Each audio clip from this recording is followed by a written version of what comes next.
I did wanted to mention something that Brother Karim was asking about the tanween, right? Tanween in the verbs. Tanween in the verbs. One of the reasons sometimes I mention some of these exception cases, because this class, I'm trying to teach in a way that it's not a beginner class, that's for sure, right? I'm pretty sure you guys understand. At the same time, it's not the advanced course, but I also want to make sure that I make it, such a way that it's intermediate course, but also I give you what's out there, so that, for example, if you study that tanween is only comes in noun or even alif lam or any other things, and this is only thing is in your mind, and there's no space for any other ideas, then you'll get frustrated, or you'll get surprised when you come across the other situation. Chances are you will not, but imagine someone is telling you the only thing that tanwin comes in the nouns, and which is true, that is by and large that's what the tanwin is. Tanwin should be only in nouns, but then someone tells you that oh, tanwin can come in the verb, and subhanallah, you will be like, oh no, my ustad, he said that tanwin only comes in noun, and then you have this whole fight, subhanallah, and then you come to me and with all the bruise in your nose, blood, I don't know, then you tell me, look what you did to me. So I'm trying to tell you that, so once in a while I'll tell you, just give you a hint what's out there, so that at least your mind is broad enough. Okay, so that at least what's there. Like, for example, the sharh that we're explaining, they're not going any details about anything. That's what they're saying, and that's what the reality is. Whether it's tanween or alif lam, they will always come in the noun. But the exceptions are usually happens in the poetry and some rare cases. That's why when we study like alfiya or anything, we cannot say this thing for sure, and we cannot say with 100% the way we're learning here. So I'll just show you something.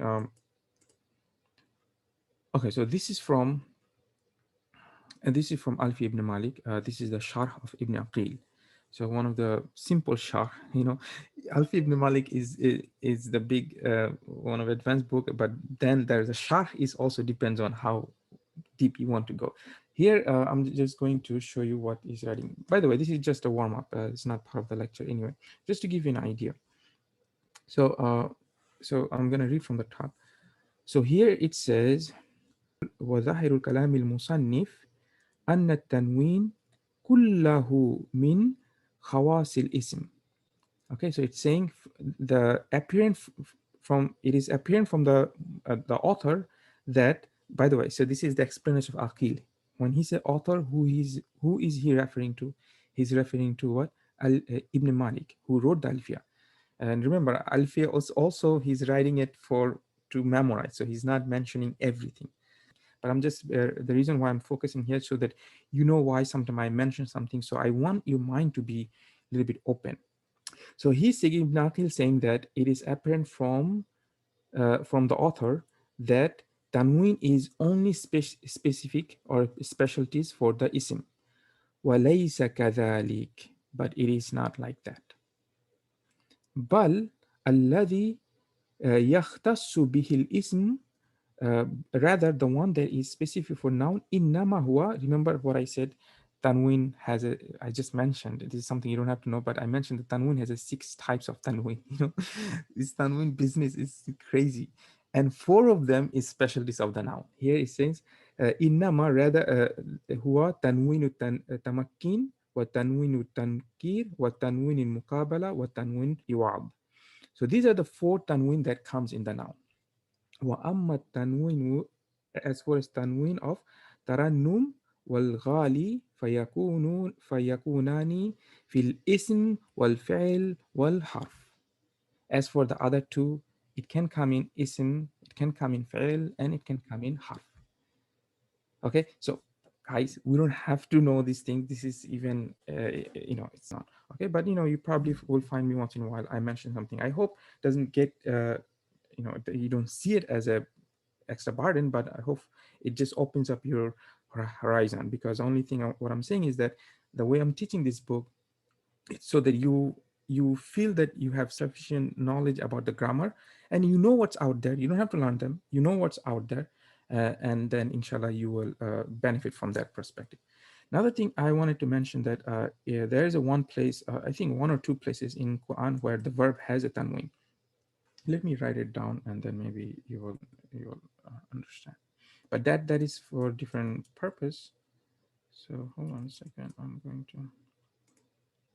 For example, in the Quran, it says what? La nasfa'an. This is a tajweed here. La nasfa'an bin nasiya. How do you write this? Let me see if I can write it here. Uh, la uh, la nasfa la nasfa'an. This is ain. Huh? Then what? Bin bin nasi bin nasiya. Okay, so this is, I'm pretty sure you guys know this surah. So we have la nasfa'an, you have ain. Just read this one. La nasfa'an bin nasiya. So when you look at this thing, what do you think? This is noun or the verb? Obviously, it has a tanwin, so you will be thinking this is a noun, right? That's what you learn. Tanwin cannot come anything other than a noun. But this is one of the exception. This is actually a verb, because the asl, the original, the word is la nasfa an. La nasfa an. Nun sakina. This nun sakina, inshallah, we'll learn about this thing in this class. It is for emphasis. Okay, it's for tawqid. We'll learn about this one. This is khafif. There's two types of nun that makes it emphasize. Okay, inshallah, this is not one, will be one of our topic. So here, this nun, this is, remember, last time we talked about what is the tanwin. Tanwin is nun sakina. So we have a nun sakina. So in the mushaf, the one that Uthmani mushaf that we read, they decided to write with tanwin for a reason which is not the grammatical reason. The reason here is actually different, is because English all the time and we don't read. And sometimes what happens when I read silently, and that doesn't help, because as soon as I read loudly, then subhanallah, it's completely different experience. So it takes time. Okay, it definitely takes time. Is it clear, guys? So make sure you understand the class. Otherwise, I don't want you to feel frustrated either by too hard or too easy, because it is a different kind of course. Now, last time we talked about the anwa'ul kalam. No, we talked about the how do we recognize kalam, like alamatul ism. And let's see if we have completed everything or not. Yes. Okay. So we did that. Looks like okay. Yes. So these are the things we'll be studying. Okay. This is interesting. So I'll just quickly read here. So it says wahasilu. Hasil is like a result, like, or the summary. Ma dhakarahu min alamatil ism arba. So basically, he's saying the the summary of what he mentioned from the signs of the ism is four, and he says ithnatani talhaqani. Ithnatani talhaqani. Lahiqa is it's to be attached. Lahiqa. So two of them are attached. Attached what? Al-ism fi akhirihi, in the end. Okay, so two of them are attached at the end. Huma, what? Al-khabt, which we said al-jar. One of them is jar, and one of them is tanween. So he's interesting, nicely saying that out of four, two of them is attached at the end. Wa ithnatani tadkhulani alayhi fi awwalihi, and two of them comes in the beginning. Awwal, right, begin. Wa huma, and there alif lam wa huruful jar. Make sense? So that's nice. And remember, we also said the the ta marbuta. You can think of when you have ta marbuta, that is definitely your noun. Now, okay, so that's good. I like, how we are always doing one exercise to wrap things up. Hopefully this book will always have something like that for us to do. Okay, so basically we have to find which one is noun from here. So let's read laqad. Right now, don't think about meaning perspective, okay? Just think about the rules, the alama that we have learned so far. Okay, so I'll just read the word and you tell me if you see any of this alama. Okay, so laqad, does it have any alama? Does it have any signs, alama of the ism? Hmm? No. Tanwin, where did you see tanwin? Oh, this is sukun. Oh, this is laqad. Okay, yes, so that doesn't have any alama. So that means yes, from based on what we understand, that means this is not a noun. And you will be right. Let's go to the next one. These are definitely hard to read. خلقنا. What do you think? Does it have any alama? What is the sign? Remember the 4 signs? So that's good. And you'll be right. This is not a noun. This is definitely not a noun. It's a verb. The first one is harf. Second one is, actually there's a 2 harf here. Second one is, an, uh, we have to be really careful here. And here's another thing, subhanallah. If because every book will give you different ways to identify, especially when I say this, you probably feels like this guy studying again, but I have to mention these things because when you say khalaqna, there are also 2 words. We have a khalaqa and we have noon with alif. Now there is no way for us to identify whether noon, alif, what is, because if you look at them separately, then okay, fine, you say khalaqa or khalaq, however you want to look at it, you know that there's no sign, so alhamdulillah this is not ism, and you'll be right, this is verb. But then the question is, what about this noon with alif? And if you go by, that's why I have to mention a few things once in a while. If you go by what this book is saying, you cannot identify this noon and alif. What is it? Is it a noun? Is it a verb? Or is it a harf? And how do you don't have the tools, the things that you learn, you don't know. So how do you find out? So this is something that Alfia mentioned. I think Qatranada also mentioned, which is really difficult for new students to understand, which is they will say musnad ilayhi, meaning if it's being referred by something, so it's very difficult to explain. So for example, if something is being referred to, then this would be also noun. Maybe it's not a good time to explain, but if we cannot say that this is verb, just because we don't know, that means we cannot make mistakes. The noon alif is ism. Okay, you can't, you know what, I think the best way to think this musnad ilahi, best way to think is think about subject in English perspective. Just think about subject.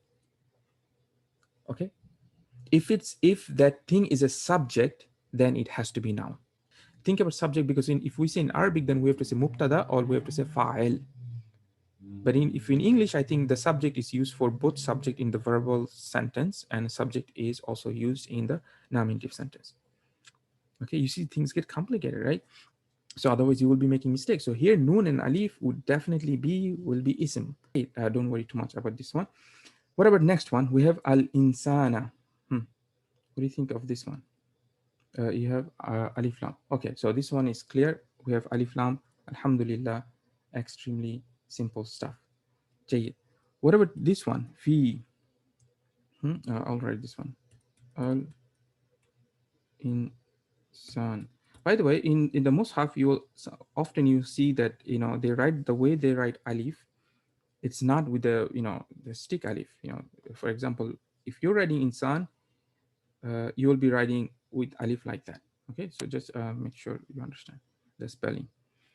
Okay, so the fee is no. Why is it not? Because there's no alama. Hopefully there's nothing else. Yes, you'll be right. Fee is, and plus, if you say this is harful jar, that's fine. But I think the author here is trying to find out whether you see the alama or not. Okay, yes, this is harful jar, so that's definitely is harf. What about ahsani? Hmm? Okay, it's because of kasra. Is there any other sign? What do you think? The ahsan. Is there any other sign? Yes, that's another sign. Yes, yes. Harful jar. Yes. So this is because it also has a harful jar. Right after harful jar, you have to think that what's coming follows has to be noun, by and large. Okay. So this is again, if you didn't have anything here, or remember some words are mabni, it cannot change. You know, you cannot change the haraka. So if it was that word, one of those word, and then you have harful jar, well, even if it says fatha for some reason, you know, inshallah we'll learn about those things, and then you will still consider as a noun. Why? Because you have harful jar. This is one of the sign. Okay, dukhul, entering what? Harful jar. Now, okay, so this is good. And what about the last one? Taqweem. Hmm? That should be easy. It's not. Hmm. Taqweemim. Mean. Yes, because it has what? Tanween. Yes, it has a tanween. Okay, so that's your thing. So I think inshallah we have wrapped up our discussion about what was discussion about alamatul ism, and now we can start about what alamatul fi'l. So yes, so right now, because we are doing what? We are trying to find out the signs of the verbs. So let me give you some basic information about verbs, which we already talked about. I'll just quickly mention here again. So remember, when we talk about verbs, uh, how many types of verb we have? We said, huh? Anwa ul fi'l. Huh? We said there are three types of verbs, right? Yes. So we have al-madi, al-madi, al-mudari', and al-amr. Right? But remember, these are types of verbs. We're not talking about what, we're not talking about the time, the tense. We also have tense. There are three. How many? Who remembers the tense? Uh, remember the zaman. Zaman is the tense, and the plural would be azmina. Three, yes. What are they? Would be number one is same thing, al-madi. The past is past. Now for the present, we have two. One with hadir, right? Another one you can also say hal. Both of them are fine. And how do you say the future? Al-mustaqbal. Mustaqbal. In English language, we divide the verbs based on the tense, right? That's it. We have past, present, and future. But in Arabic language, that's not the case. We don't divide the verbs from, from the tense perspective. We divide them from the types. Okay, so what are the types? So we have the past, we have present, and we have I was about to write future, and is a command verb. And of course, as being verb, all of them has tense associated with them. Inshallah, right now, this is not the discussion that I want to get into, but that's the issue, right?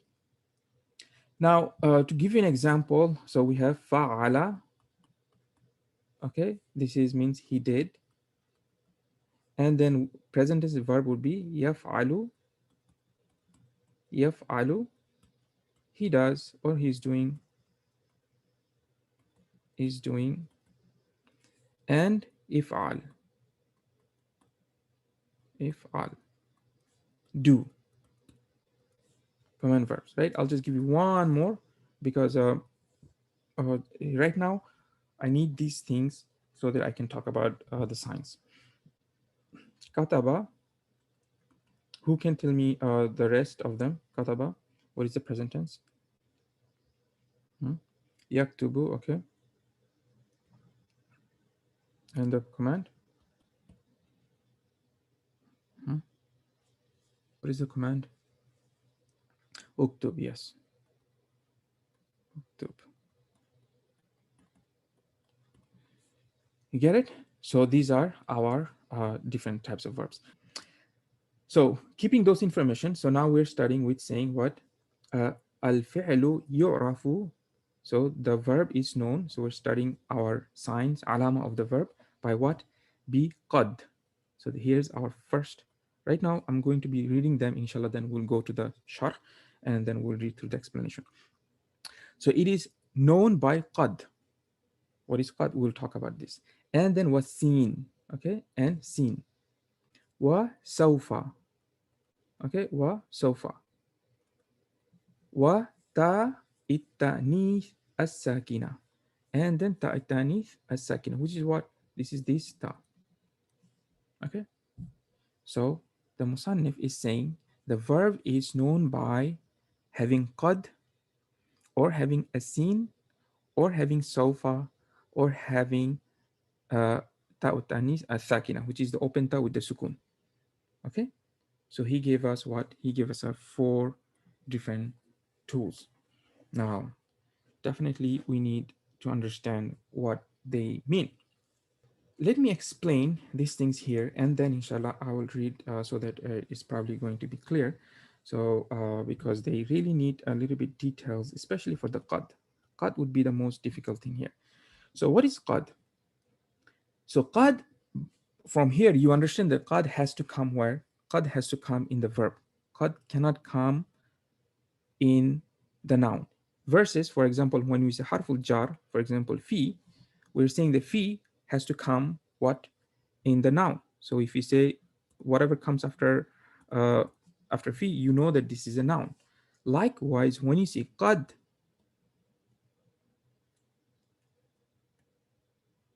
whatever comes after qad, what are you assuming?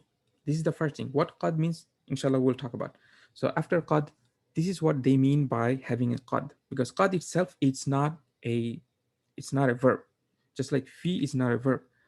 Qad is saying that when you have a qad, the word after it, that what it means, a dukhul, that means it comes upon, enters upon, whatever it enters upon has to be a verb. That's what it means. So right after qad, whatever you have must be a verb. Is it understood? Yes, so we have to talk about qad. We'll definitely talk about a lot about qad. Qad is very, and if you're reading Quran, I'm pretty sure you see qad all the time, right? It comes qad, laqad, all of these things are same thing. It comes way too often. So this is the first thing that I want to make sure you understand what he means by having qad. Okay, let me just read it, and then and I will see how much information I have to fill in, because otherwise I'll be saying the same thing twice. So let me just read through here what he's saying. So we already read this one, right? What قال المصنف, what he said, الفعل يعرف بقد والسين والسوف وتاء التأنيث الساكنة, right? We read this. Now it's come الشرح, the explanation. بعد أن ذكر المصنف علامة الاسم, after the Musannif mentioned about alama, all of this thing, inshallah, you know every single word here. Shara'a, we keep on hearing this word, inshallah, you have to memorize. This word means what? Who remembers what shara'a means? Shara'a is same thing as bada'a. It's to begin. Okay? Shara'a fi dhikri alamatil fil. And then he began mentioning the signs of the verbs. فذكر, then he mentions أربع علامات. Then he mentions how many? 4 signs. إذا وجدت واحدا منها في كلمة, if you find one of them, same story what we read before. أو رأيت أنها تقبلها, or you know or you see that it accepts it. عرفت أنها فعل. The same sentence, same stories. So there's the 4 signs. If you see them or you know they accept, this is where we have problems, right? If we see them, alhamdulillah, this is super easy. But if we don't see it, then we have to have some kind of knowledge about the verbs to think, does it accept or not? Okay, so that's where our experience will be super handy. So if you know that this accepts, then he said, then you know what this is فعل. Then you know this is a verb. وهي, then he goes قد, and then he starts by قد. وهي حرف. See, the قد itself is not a verb. It's what is حرف. من معانيها, from its meaning. So now you already know that qad has multiple meanings. Okay, so when you say mean, you don't say from its meaning if you're giving all the meanings. So it's saying from its meaning what? At-tahqiq. At-tahqiq here it means affirmation, like something that you confirm. Okay, we'll explain what it means. تدخل على الماضي, and it enters upon the past tense verb. نحو, and then he gives an example. قوله تعالى, as Allah said, what? قد سمع الله. So we have the word قد. As soon as you see قد, you know what's coming after this has to be a verb. So there's no way you will be saying that samia is isim. Okay, so this is your verb. So قد سمع الله. So now he's saying that one of the meaning of qad is tahqiq, and it comes in the past tense. I'm just going to read what he says and then I'll fill in the rest. So tahqiq means that it confirms, or it's basically, think about tawqid. It is emphasis. Guys, if you're studying Arabic language, you cannot get bored with the concept of tawqid, emphasis. You will see that subhanallah, this language has so many emphasis and so many ways to do emphasis.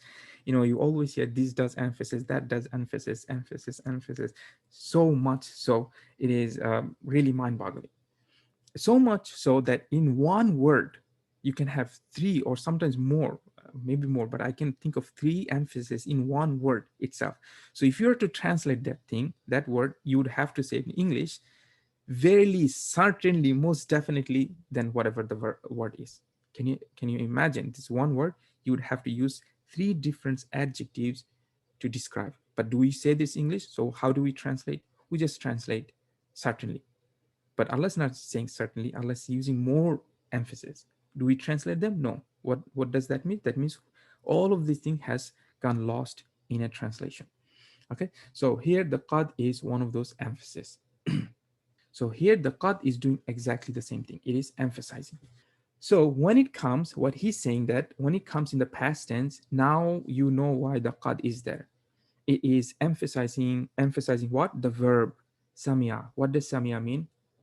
Guys, what does samia mean? To hear. This is very interesting because you think they're the same, but they're not the same, right? So this word istama would be listening. Istama. Istama. This would be listening. Inshallah, we'll talk about this. So here would be the hearing. Who heard? Where's the file? The file is Allah because we have a dhamma. So Allah heard. So now what is qad doing? Qad is making an emphasis that Allah heard. Okay, so see, in translation, you will say Allah heard, but in actual Arabic language, Allah is putting an emphasis. But another way to look at qad here, qad can also be translated as have, meaning which have. Like for example, when you say had heard, yes, you can say. For example, if you say I have done, qad fa'altu, I have done, that kind of sense. For example, if I translate qad fa'altu, fa'altu, this means I have done. Okay, so you see the have. So now in English grammar, we when we say I have done, which in English we don't study it from that perspective, because you could have said I did, but it means I have done. So you're putting some kind of emphasis that I did it. You understand? So qad is doing the similar effect here. So he has heard. You see this, so he heard, okay, but he has heard that there's some kind of emphasis that this thing Allah definitely did it. You understand? So the concept makes a little bit clear. So this is where the qad comes. If you translate this one, qad fa'altu, it will be exactly the translation I have done. So that's the meaning here. If you just translate I did, that's fine. The translation is fine. But then the qad, you have to think that the qad has this emphasis. These things has taken place. You understand? So that's what the qad is doing to the past tense verb. Okay, guys, clear? Because you guys, I'm pretty sure you guys going to be seeing qad a lot, and every time you see them, you have to think about, doesn't matter if the translation has this emphasis or not, your mind should be thinking about emphasis. If Allah just says Sami Allah, who? Allah heard. Qad Sami Allah, Allah has heard. You can think of like that. Make sense? Now, now we have, then he says, wa ala al mudari', and then it also can come in the present tense. Okay, so in the first one he said is, so Samia, you guys know this is a past tense, so it's coming in the past tense, and he's saying it can also come in mudari'. Nahu said, then he gives an example. قد يعلم الله. So as you know, يعلم is present tense because we have this ya. So now we have the qad in the present tense. Now the question is, what does qad يعلم الله means? What does the qad do in this situation? Subhanallah, this this shar is so clever. This author, subhanallah, he's so clever because he doesn't want to go in details about qad. He does not want to go in details about what the qad does other than tahqiq, like emphasize. That's why he chose an example in the present tense, which is also an emphasis. But usually in present tense, the qad is not emphasis. Inshallah, I will explain to you because you guys have to know qad. If you don't know qad, you guys will be in trouble in Quran. I just found it very fascinating because he chose an example where the qad in present tense also here, it means an emphasis. So when you say qad ya'lamullahu, here Allah is saying, because I'm going to come back here. Before I explain the problem with the present tense. Qad is not for emphasis. And I'm going to explain to you what the present tense means. I see there's some footnotes. Okay. Let me see what he's saying here. I just don't want to explain. I wanted to read something what they're saying here. Good. Let me read this one. Here it says fawaid wa tanbihat, benefits and some alerts, some information that you need to be aware of. And he is giving for this example, right? So that means he is definitely giving you some information. These are footnotes about the qad. And that's why this is interesting. The book is meant for beginners. The explanation meant for beginners. But then look at this footnote. He definitely has to say something. He cannot leave this one hanging. So in the footnote, I don't know who did the footnote, whether the author did it or some other scholar did it. Allahu alam. So here what it says, قد قد علامة مشتركة. It is a مشترك is the share. It's a shared sign بين الماضي والمضارع. So this sign is shared between the madi and mudari. So by this, if you have a qad and the word after this, can it be noun? Huh? After qad, can it be noun? No, it cannot be noun. It has to be verb. So this part is alhamdulillah, we already learned the qad comes in the verb. But now we're saying that just because it's verb, we don't know what kind of verb it is. Is it a past tense, present tense, or a command verb? But now we know that it can only come into these two types of verbs. It can come in the madi or mudari. So certainly it cannot come in the command verbs, right? So that's what he's saying. تدخل على الماضي. It enters upon the past tense. فتكون للتحقيق غالبا. That's the issue. When it enters upon the past tense, it is ghalib. Learn this word. Ghalib, and ghaliban here is an adverb, is mostly. Mostly, most of the time. The mostly. Most of the time, it comes in the past tense as a tahqiq, meaning to confirm, to affirm something. Okay, so this is what he's saying. And then he gives an example. Wa na'alama anna qad sadaqtana. Here's qad, you have been truthful to us. So you see, I'm translating as a have. The verb is sadaqta, you were truthful, and this none is a object. Inshallah, don't worry about those things right now. Inshallah, we'll study them. But the point here is, this is your past tense verb. So sadaqa, So we have the verb, we have the qad sadaqa. The verse is with the ta. So you have been truthful. Okay, so it's coming as emphasis. Okay, so this is what he's saying for the past tense. وَتَكُونُ لِتَقْرِيب. It can also be for taqrib is from the qarib, that something that comes near. This is not often. This is very, very rare. He's just giving, the only reason I think he's giving this example because we say this phrase all the time. When we say qad qamati salah. Okay, remember this when you said in the iqama.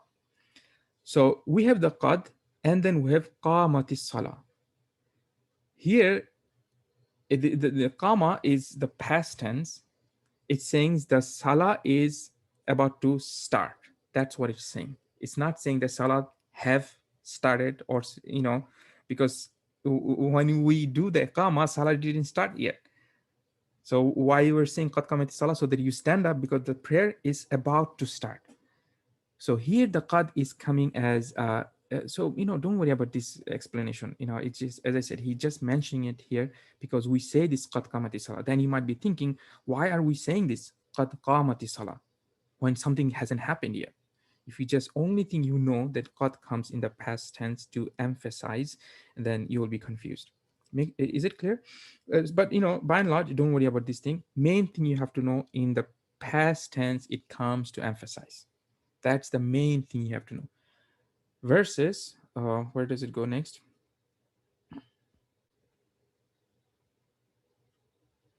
Okay, yeah, so it continues here. Okay, so he talked about versus what? وَتَدْخُلُ عَلَى الْمُضَارِعِ, and it enters upon the present tense. فَتَكُونُ لِتَقْلِيلِ. That's the issue. When it enters in the present tense, it has the opposite effect. So in the past tense, it was what? To confirm, to affirm, to have tawkid, emphasis. But for the present tense, it is the opposite. It will come as might, like you're not sure, and it is ghaliban, most of the time. You see, that's why I didn't want to explain that verse in the beginning. You have to know these two spectrum first, then inshallah you will understand that verse. So now, for example, let's see what he says. I, remember what I said about I means meanings, same thing as ma'ana. تقليل تقليل وقوع الفعل. So meaning lessen, wuku is happening of the verb or the action. So when you say qad in the present tense verb, then you're lessening the chance of this happening. Versus when you put it in the past tense, you are putting more emphasis that it is happening. Inshallah, we'll go a little bit more example soon. For example, he gives an example. Al-kadhub qad yasdiqu. So what is kadhub? Anybody can guess what is kadhub? It's very familiar with, yes, liar. But the word for liar is kadhib. Yes, but kadhub is mubalaga, meaning, because if you sleep a lie, you are also a liar, but this is not the same thing as someone who lies all the time. Same thing, kadhab. Kadhab would be also someone who lies a lot. So this is also one of those form where he's talking about someone who lies a lot, like liar. Qad yasdiqu. What is sadaq? I just told you to be truthful. Now he's saying qad here to say what? Yes, a liar sometimes might say the truth. You see the effect of qad here? If you don't put qad, then we have a problem. That means the liar tells the truth. Subhanallah, that's crazy, right? It's not true. Here, the qad is coming as saying, yes, they lie most of the time, but once in a while, they might tell you the truth. So there, the qad in the present tense verb, because this is a present tense verb, you have to know your present tense verb. It comes as a meaning of might, and it's ghaliban most of the time. But the problem is, I don't even want to mention this thing. Sometimes it can also be, guys, I don't want to screw with your heads too much because you guys gonna come. But I think I have to explain here. Forget about takthir. Takthir I'm not going to explain, but I will also explain here because of the verse that the author give as an example. The qad in the present tense verb can also come as a confirmation. Guys, you guys thought the Quran, the Arabic language is. I feel sorry for you guys. You guys, you already start seeing, conflicting things. That's the language. Language is extremely dynamic. This language is subhanallah, it's extremely dynamic, and it has a lot to do with context. That's why the language is so rich. The word la'alla, I explained to you this, inshallah, we're going to talk about the la'alla. La'alla, this word has two meanings. It could be hope, wish, hope, or fear. The Arabic language, the translation will be automatically morph into based on if you're saying something bad, you cannot translate that. For example, if you wish someone to die, if you say la'alla, then Arabic language, even if you want to be a bad person and say that you wish, this word will automatically will translate as a fear. That's how dynamic the language is. You cannot use la Allah and you wish something bad and you think that that's just like how we say in English. Oh, I hope you fail. No, it's with the la Allah, it's not gonna work. In the la Allah, it will automatically, the language will dynamically change and it will be translated as you fear that he's going to fail, meaning you feel for him.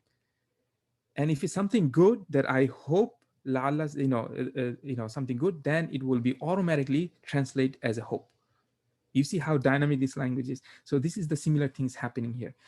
Based on the context, this qad will change. And I'll give you the context when, this is not that difficult to understand, when the qad in the present tense verb will be translated as a in emphasis. It will be most of the time, look what it says. He says, وَكَثِيرٌ فِي كَثِيرٌ جِدًّا فِي what? فِي قُرْآنِ الْكَرِيمِ. But he didn't explain why, but I'll tell you why. Meaning he's saying, qad coming as a meaning, qad coming into present tense in the meaning of tawqid, like tahqiq, usually comes in the Quran. Why? Because of the doer, which is Allah. If Allah says, Allah says this, even with the Prophet ﷺ, whenever he says, I might give it to you, that might, guys, it is an emphasis. There is no doubt that this is happening. This is the style. This is how he talks. You understand this point? So that's why when the qad comes in, when Allah is the one who's the doer, and you have a verb, guys, it's happening. There's no chance. There's no escaping it. You get it? So how beautiful this thing is. So that means, so think about from when it's main thing. Inshallah, I'm going to wrap up this idea because it's super important. Think about the main thing. Let me see if I can wrap this thing up. So we have qad coming in al-madi. Now you tell me, you explain to me, it in the madi, it comes as what? What do you need to know? If it comes in madi, what does it mean? What is the meaning? Give it in English. It comes at emphasis. Yes, good. That's all I want to know. Emphasis. That's it. Right now, that's all you need to know. And if it's coming in mudare, how would you say? Yes, might. That is the main thing you have to know. And this is ghaliban. Now, when this is something else, this is a balagha, by the way. This issue that's here is not necessarily grammar. What he's saying that, when Allah says, for example, the example that he gave here, which one is it? Subhanallah, where's the example? Anyway, the example that Allah gave, he gave, where is it? This one. This is not necessarily has to do with the grammar. It is more about balagha, like eloquence. In that perspective, when Allah is the one who's saying that he might do something, come on, what do you think? Of course it's gonna happen. So exactly. So when Allah is saying, so in that context, just know that in the mudare, doesn't matter if Allah is just saying it. If it's mudare, it doesn't matter. It's happening. Is it clear, guys? And for the past tense in the qad qamati salah, this is the exception. I don't want to say exception. because there's another example I think they gave in the Qatranada or Alfi, I don't remember, where sometimes uh, the poets, they also use very random, they will use it as something that is coming near the qat. But guys, you don't have to know. If you know these two, that's it. That's all I want you to guys know. That's all I want you to know. If qad comes in the past tense, it is emphasis. If qad comes in the present tense, it is might. Jade. So that is our story with qad, subhanallah. Okay, so let's see what else we have. What else do we have? Okay, so next alama, this was our first alama. The next one is as-sin wa sawfa. He put them two together, that's fine. Now I have to also say a few things about sin and sawfa, because this is also a lot of confusion here. So sin and sawfa, by and large, these are the tools, these are harf for what? For mustaqbal. Mustaqbal. Huh? This is a intermediate class. I don't have to write like this. It's very difficult for me to write like this. Mustaqbal. You understand? So that means these two tools, we use this harf to make the, by the way, we're saying whatever comes after that, is this noun? No. Whatever comes after that is a verb. So it makes the verb into a future tense. Mustaqbal is a future. So how do we use them? We have to, just like in English, in order to make a future tense, what verb tense do you use? What is the verb form you use? Past tense or the present tense? Huh? You use the present tense, right? In mudari, use the present tense. So sleep, will sleep. This will, you can translate at this one, no problem. In a, in a very simple sense, you can translate the sin and sofa as a will. So just like what you do we do in English, we use the present tense verb, and then just we shove in this will and make it into future. That's precisely what you do. So we have yadhab, we have yadhabu, and I want to say it means he goes, and you want to say he will go. Well, just say sofa. Sofa yadhabu. That means he will go. Now you can also say the same thing with the sa yadhabu. Again, seen, just like some letters, you understand they cannot stand by themselves, so you just connect, that's all. There's nothing. These two, by and large, they don't have any difference. I'm gonna have I will explain a little bit things more about these two, but by and large, that's exactly what's happening. It's just in your English will. Yadhabu, he goes. Sawfa yadhabu, he will go. Or sayadhabu, he will go. Simple as that. Any verb you can think of. Sa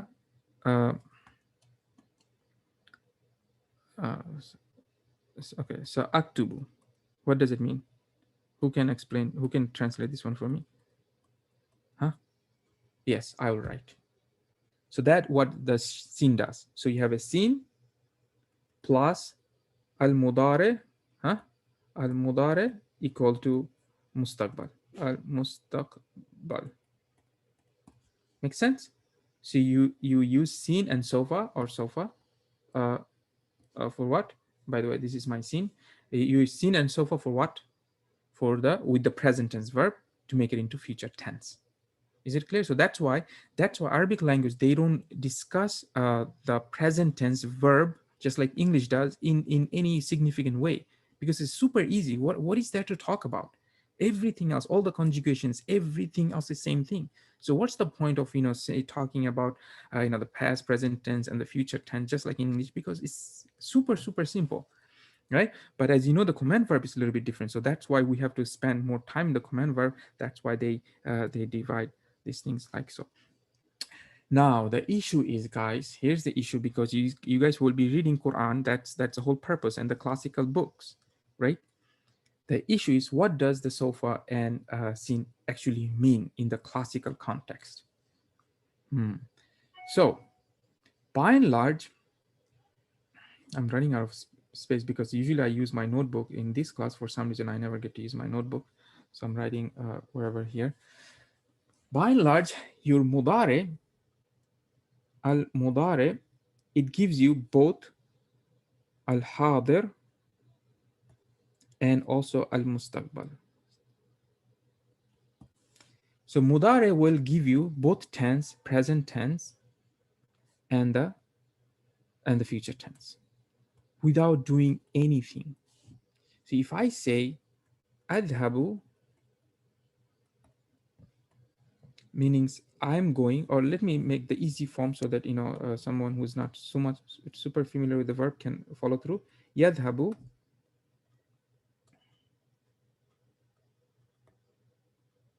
yadhabu means he goes. It can also mean he will go without doing sin business. We don't need sin.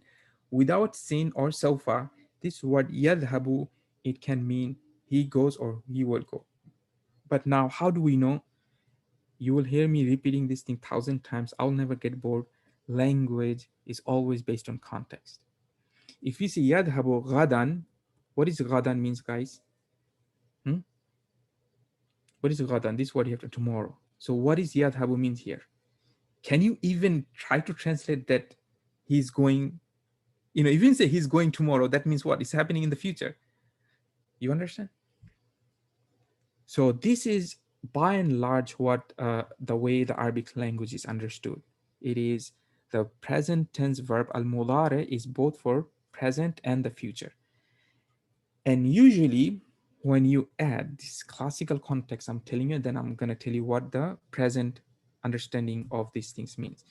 In the classical context, when you add seen or so far, guys, this usually means soon. Something is happening soon. So when you say سوف يعلمون, يعلمون, when Allah says سوف يعلمون ثم كلا سوف يعلمون, this سوف has the meaning of Allah saying soon you will understand. You understand? So this is the concept. But unfortunately, well, it's not unfortunate. I don't know. I'm just giving you everything so that you need to know. And then inshallah, based on context, you will understand. The distance future will be the verb itself. Good question. The distance future will be the verb itself. And then you tell when is it. If you say yadhabu ba'da or alf sana, he will go after 1,000 years. Well, that's your distance future. You just give the future time, right? So this is how we will be technically use. We're talking about the classical context perspective, right? Is that clear? In the classic, when we have a scene and so forth, usually it comes as to meaning something is closer, and there's a subtle difference between scene and so forth. But in the modern context, that's not how we understand anymore. The modern context, your present tense verb mudare stays as a present tense. And of course, if you add gadan, everybody will understand, no problem. But by and large, if you want to say about future, you will use the scene. You will use the scene. I don't want to confuse you guys too much. You will use the scene as what? You see, putting teeth and counting teeth, subhanallah. Scene for near future, and sofa for far future. This is, guys, this is what it is right now. If you happening something very soon, for example, you want to say, I will go in 5 minutes. Sa'adhabu.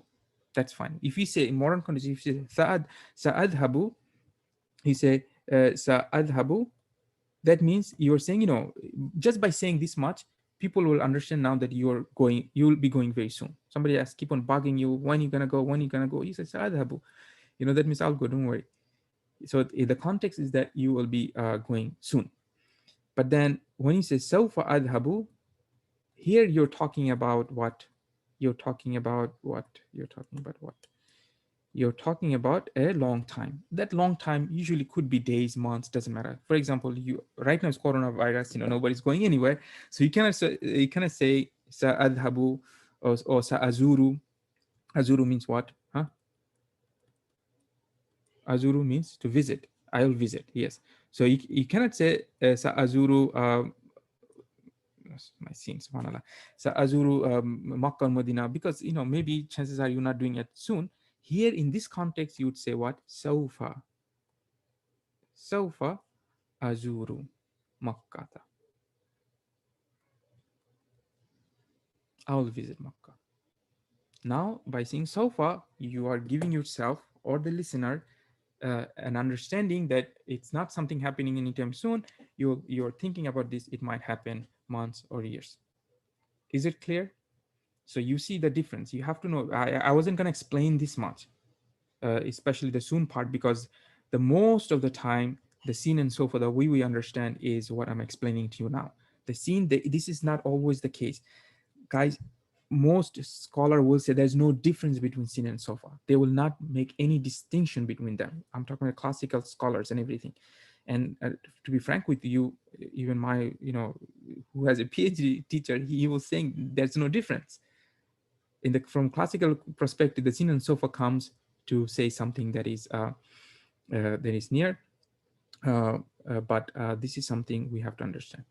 You understand? So when Allah says, so when in the Quran we say sin sofa, don't think in terms of like because it's talking about akhirah, Allah is saying long time. Why would Allah say it like that?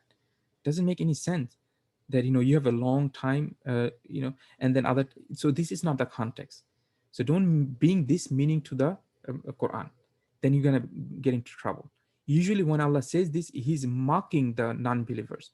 He's telling them that soon you will know. Do you understand? So this is usually for the Quran, but you have to put these two thoughts at the same time and be able to swap between these two ideas when you have to. Okay, so please make sure you understand this concept at the same time. In the classical context, sin and sofa usually comes, not usually, I want to say it comes as a meaning of soon, and modern context, which is by and large right now, it is seen is for the future. You use seen for the near future and use sofa for the far future, which is kind of easy to understand. And honestly, I like this. It's for us, it's easier. Seen is small letters, it's a small, so it's near. Sofa is big, subhanallah, it's far.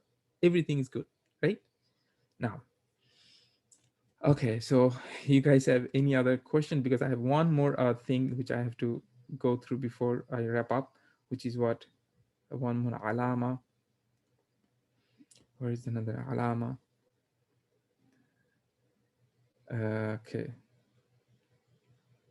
Okay, so he gives an example here. The third alama is what? The fourth one, because he put both of them at the same time. And the third one is ta'ut ta'nith as-sakina. So let me quickly explain this one, and because I need to wrap up here, and then inshallah next time we can quick review if you guys have any question. So ta'ut ta'nith as-sakina, this is the ta which comes at the end of the verb. Now, which verb? This is fixed, al-madi. Okay, this one I'm pretty sure my Modina book students, everybody should understand, because we have dealt with this one. So for example, we have dhahaba, and how do you say she went? How do you say it? Guys. Dhahabat. Yes. This is the ta'u ta'nith as-sakina. So what does it mean? He means that if you see this ta'u ta'nith, this is number one. Ideally, we want to see everything, so our life is easier. If you see it, then you know that this is a verb. But if you don't see it, but you know this one accepts it, then you have to also assume this is a verb. Meaning, you have this thing right now. You have kharaja Muhammad. Okay, kharaja Muhammad. Now you want to know what this one is. Muhammad, you look at this one, subhanallah, you have tanween, is ism, no problem. We just learned about tanween, it's alama of ism. Now what do you think about kharaja? Huh? What is a kharaja? Because you cannot say if it's not ism, it has to be verb, because we have what? We have harf. If it's not ism, it could be verb or it could be particle. So you cannot play that game. So you still have to know if it's a verb or is harf or something like that. Okay. So here, because kharaja, I don't know how else to say it. That's how they said, because if I say, if you know kharaja is a verb, then the whole then whole alama sign business is you know redundant, because if you know kharaj is verb, then why you are looking for sign anyway. Here you have to say if the kharaja, that's what they're saying, guys. Don't come after me. The kharaja, you can also say kharajat. That's what they want to know. Can you say kharajat? Yes, you learn, you can say kharajat. See, this is what they're, that's why this is not meant for the beginner. This is meant for someone who has experience, whether you're Arab or you have experience with the language. You hear kharajat, you could do this. You always say that from this perspective, because it accepts this ta'nith, and then this is a verb. And the other book, they will say ta'ul fa'il, which is means ta'atu, ti, kharajtu, kharajta, kharajti. All of these things will be sign of the verb. As I said, different books will, right now, we don't have to go this far. Whatever this Ajrumiyyah is saying, that's good enough for this concept. Understand? So, is it clear, guys? So let's see how many signs, if we, I'm going to go back to Ajrumiyyah because I have to wrap up. Yes, so now because we have to say a little bit thing. So from the signs that he gave, I'm going to erase the other one. From the signs he gave, I have 5 minutes or so. From the signs that he gave us, we can say that ta'u ta'nith is exclusively for the past tense. Okay, so he gave us signs. So because we have 3 types of verbs, where do they go?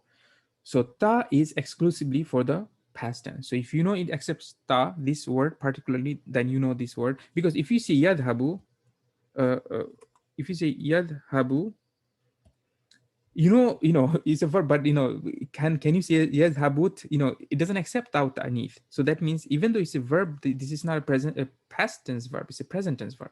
Okay, so that's what we're saying.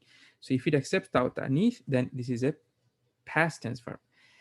And we said the qad can come both in the past tense, and qad is also alama for the present tense.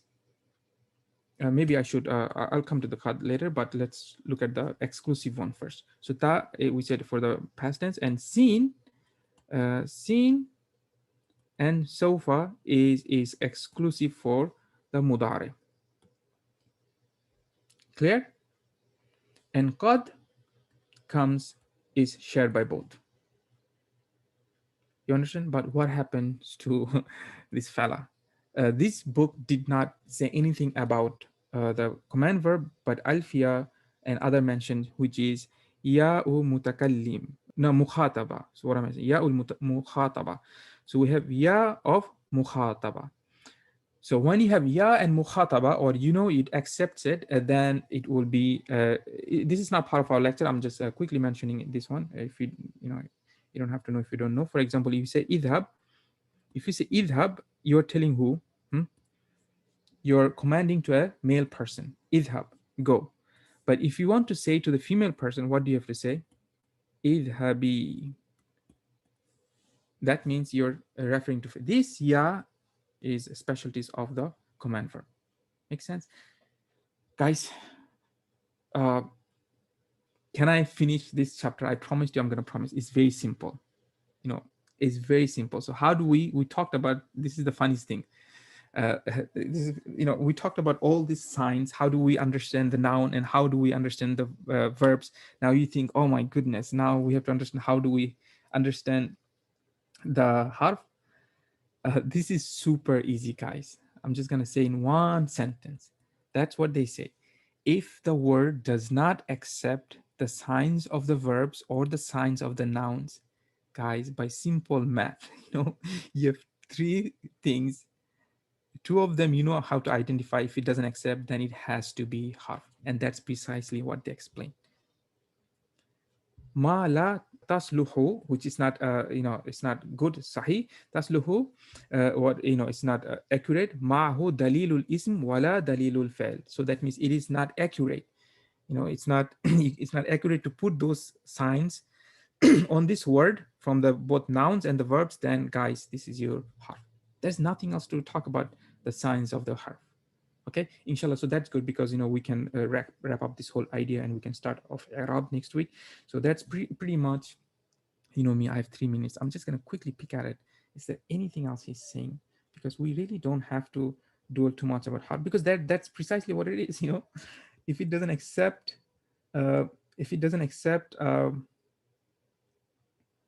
it is saying exactly same things. ذكر مصنف الحرف يتميز عن الاسم والفعل بأنه لا يقبل شيئا من علامة الاسم ولا من علامة الفعل. So the author mentioned that the harf is special. I mean, it is distinct by from the noun and verb by what? That it does not accept anything, شيئا, from the signs of the noun